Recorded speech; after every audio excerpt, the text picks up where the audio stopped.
طيب طبعا تابعنا امبارح مباراة الزمالك والهلال السعودي في كاس لوسال واللي انتهى بخسارة الفريق المصري 4-1 للأسف بركلات الترجيح بعد انتهاء الوقت الأصلي للمباراة بالتعادل بهدف لكل فريق.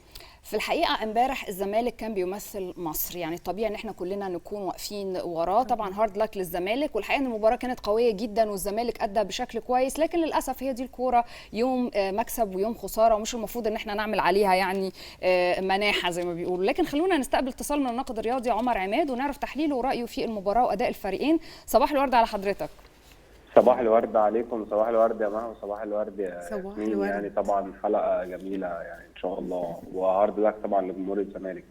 خلينا نقول انه الزمالك ايضا كان يمثل مصر، فهو يعني هنقول هارد لك طبعا للجمهور المصري كله، ولكن زي ما قلنا او كنا لسه بنقول انه الرياضه مكسب وخساره. لكن تحليل حضرتك كمتخصص للمباراه واداء اللاعبين امس كان ايه للفريقين؟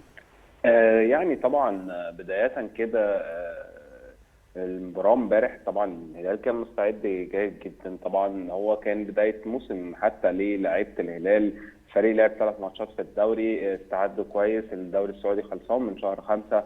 الفريق واخد فترة راحة كويسة، لعب 3 ماتشات زي ما بقول لحضرتك في الدوري.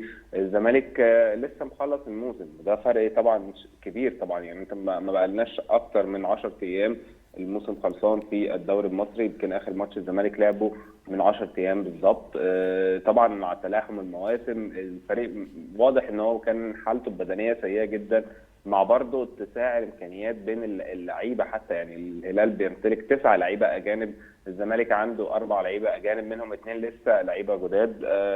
مرحله حتى الانسجام، يمكن ده اول ماتش زكريا الوردي، ابراهيم انداي، اللعيبه دي حتى السنه اللي فاتت يعني ما كانتش بالمستوى القوي، بس وجود طبعا فيريرا مع جمهور الزمالك خرج طاقه وخرج اللعيبه دي كانت تلعب بروح كويسه. ولكن الزمالك يحتاج لصفقات كتير، الزمالك يحتاج لتدعيمات كتير جدا. ويمكن المباراه كانت جرس انذار، لان الزمالك بصراحه على قد ان هو طبعا يعني بطل الدوري المصري وبطل كاس مصر وعنده طبعا مباراه مهمه جدا في دور 64 من دوري ابطال افريقيا، ولكن طبعا ده جرس انذار كبير جدا لاداره الزمالك تحديدا، اللي ما عملتش الا صفقتين حتى الان. يعني الزمالك يحتاج لتدعيمات كتير في وجهه نظري عشان اللعيبه دي تقدر تقدم موسم كويس، خاصه التدعيمات دي من وجهه نظرك تتمثل في ايه بالظبط؟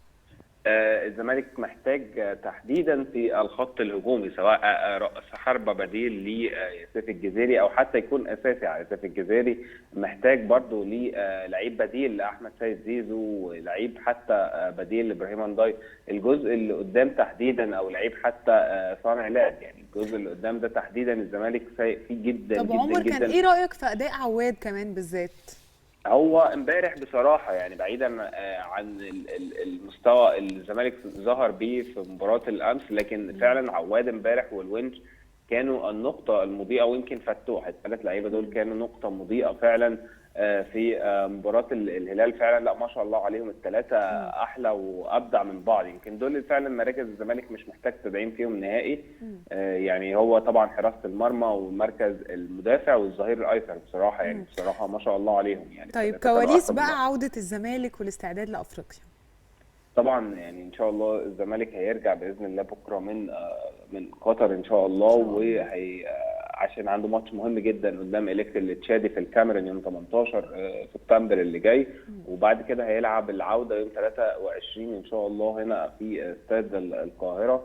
الزمالك يعني مقبل طبعا على مرحله مهمه من الماتشات المتتاليه، بعديها هيبقى عنده خصم صعب جدا بنسبه كبيره هيكون الاتحاد الليبي، ماتش هيكون صعب جدا، وبعد كده هيكون الاهلي في ماتش في كاس السوبر وفي دوري لسه.